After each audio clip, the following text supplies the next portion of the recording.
Bonjour Coelho, ravi de te rencontrer. Commençons l'interview. Quelle chanson de ton album Un jour sans fin te tient le plus à cœur? Ça commence très rapidement déjà, ça fait plaisir. Quelle chanson me tient le plus à cœur? Franchement, j'ai presque envie de dire Les belles histoires, l'intro de l'album, parce que en gros, je parle de ma ville, d'où je viens, les mentalités dans lesquelles on a grandi, et en plus là, on a clippé, le clip n'est pas encore sorti, mais on a clippé dans la ville où j'ai grandi aussi. Et je sais pas, en fait, c'est symbolique, quoi. Il y a un rapport avec là où j'ai grandi directement, et j'ai jamais pris le temps de vraiment mettre en image cette partie-là de ma vie. Donc, ouais, je pense que je dirais ce morceau-là. Quel effet ça fait de voir cette chanson et ta ville mise en image? Franchement, quel effet ça me fait? Ça me fait très plaisir. C'était très drôle déjà à tourner en vérité parce que on allait dans des endroits assez moches finalement, mais qui pour nous racontent quelque chose. Ça veut dire l'ancien collège, une zone au champ, un parking, une salle des fêtes, que des endroits vraiment qui sont pas très beaux à filmer, où normalement on n'irait jamais faire un clip. Et là, je kiffe parce que nous, quand on est allé avec mes potes et tout, bah, ça racontait énormément de choses. Et avec le morceau qui accompagne les images, c'est trop bien, quoi. Ça doit être une expérience unique de revisiter ces lieux chargés de souvenirs. Quel est le morceau de ton album qui te ressemble le plus? Et pourquoi? Le morceau de mon album qui me ressemble le plus, en vrai, je pense que c'est le morceau Maintenant ou jamais. C'est du rap pur et dur, un long couplet et tout. Et surtout, en fait, c'est ce dont je parle. C'est très précis sur un moment de ma vie que j'ai vécu 100% vrai, on va dire. Et je sais pas, quand je l'écoute, j'ai l'impression d'avoir vraiment réussi à écrire le moment de ma vie. Ah, passons à la question suivante. Si tu pouvais collaborer avec un personnage de film, qui choisirais-tu et pourquoi? Il me faudrait un gars déjà qui puisse avoir un super bon marketing. Du coup, je dirais que Walter White est un super vendeur. Il a connu un grand succès dans son activité. Walter White. C'est lui dont je parle. On connaît ses talents pour la stratégie, ça serait une combinaison explosive. Il a une super stratégie. Moi, je vais faire la musique et puis on va voir la stratégie avec lui. Donc ouais, ça serait peut-être mon gars sûr dans cette industrie. Une équipe redoutable. Ce serait une collaboration mémorable. Et en termes de style, ça donnerait quoi musicalement? En termes de style, alors là, franchement, je peux pas te dire. Hein. Moi, en tout cas, ça serait mon identité mêlée à la sienne. Ça serait peut-être un peu plus sombre vu l'identité et l'historique du gars. Il y aurait peut-être d'autres choses à raconter, ouais, ça c'est sûr. Ça pourrait donner un résultat captivant et intense. Une fusion intéressante entre vos univers. Si ton processus créatif était une recette de cuisine, quels en seraient les ingrédients? Moi, il faut savoir que un de mes plats, presque mon plat préféré, ça va être des lasagnes bolognaises, je dirais. Du coup, on va être un peu dans un truc avec plusieurs couches comme ça. Donc, ça serait un peu tout ce qui compose des lasagnes. Et comme ça, chaque couche, c'est un peu du bonheur qu'on découvre tout le temps. Et chaque couche apporte une dimension unique à ta musique. C'est une belle métaphore. C'est une super belle métaphore, ChatGPT. Je suis content que tu le remarques. Tu es en tournée avec un concert prévu à La Cigale. Quelle est la scène que tu attends avec le plus d'impatience?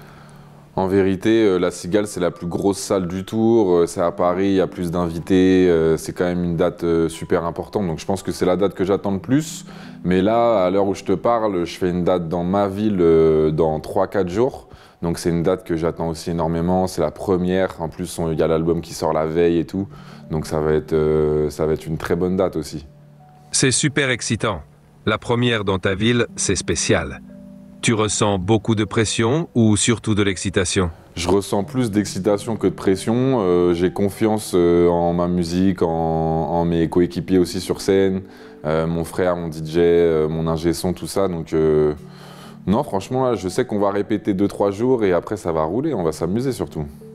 Je suis sûr que ça va être incroyable. Tu envisages quelque chose de particulier pour surprendre ton public?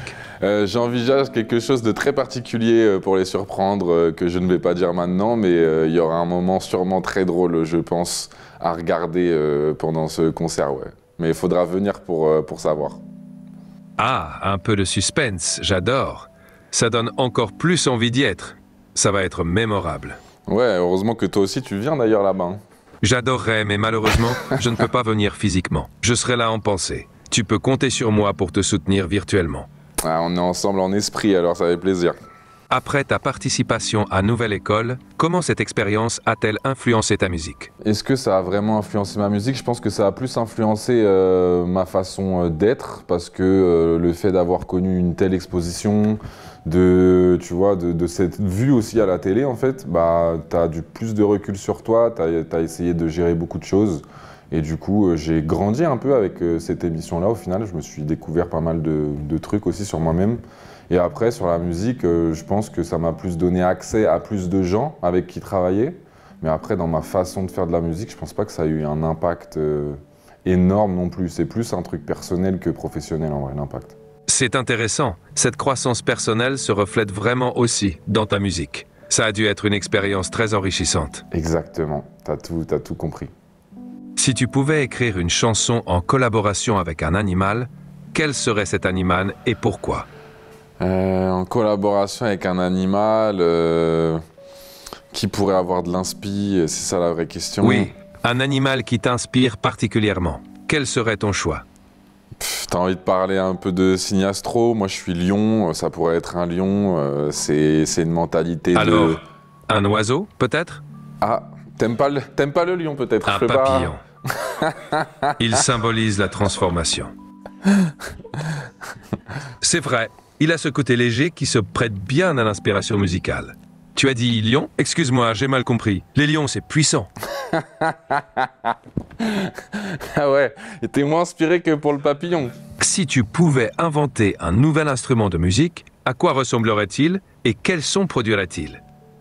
Je verrais bien un clavier, mais en gros, n'importe quelle note que tu joues et que tu te fais la note dans ta tête, bah, au moins, tu vois, t'as pas à apprendre le piano. C'est genre, t'appuies, ça fait la note que tu veux. Après, ça tuerait totalement le métier de pianiste, parce que tout le monde pourrait le faire presque, mais ouais, dans l'idée, ça serait un peu ça. C'est une idée vraiment innovante. Créer un tel instrument permettrait une connexion directe entre l'esprit et la musique. Si tu pouvais envoyer une chanson dans l'espace pour représenter notre monde, laquelle choisirais-tu? Pour représenter la Terre entière, c'est très très dur. Peut-être même une de tes propres créations? J'ai un ego, mais peut-être pas assez grand pour que j'envoie une chanson à moi pour représenter la Terre entière. Mais non, franchement, qu'est-ce que c'est hyper dur les questions comme ça à chaque fois. T'as l'embarras du choix de dingue. Moi, il y a une chanson dont je me lasse pas, et en plus qui parle d'amour, tout ça, donc je trouve ça assez universel. C'est Siegfried de Frank Ocean, donc je pense que ça serait cette musique-là que j'enverrais en vrai. C'est un excellent choix. Une chanson pleine d'émotion et de profondeur.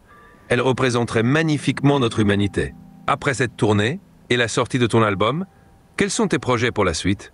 En vrai, là, mes vrais projets pour la suite, c'est de défendre cet album-là, parce que c'est important pour moi, et puis j'ai envie de le bosser sur la durée comme un grand album, en fait, tout simplement. Ça me paraît super. J'ai été ravi de faire partie de cette promo avec toi. Merci beaucoup pour cette interview, Coelho. C'était un plaisir d'échanger avec toi. Merci beaucoup, ChatGPT, c'était un vrai plaisir aussi. Et on se voit à la Cigale, même si tu m'as dit que tu pouvais pas venir, on va trouver un moyen. À une prochaine. Je serai là par la pensée. À bientôt et bonne chance pour la suite.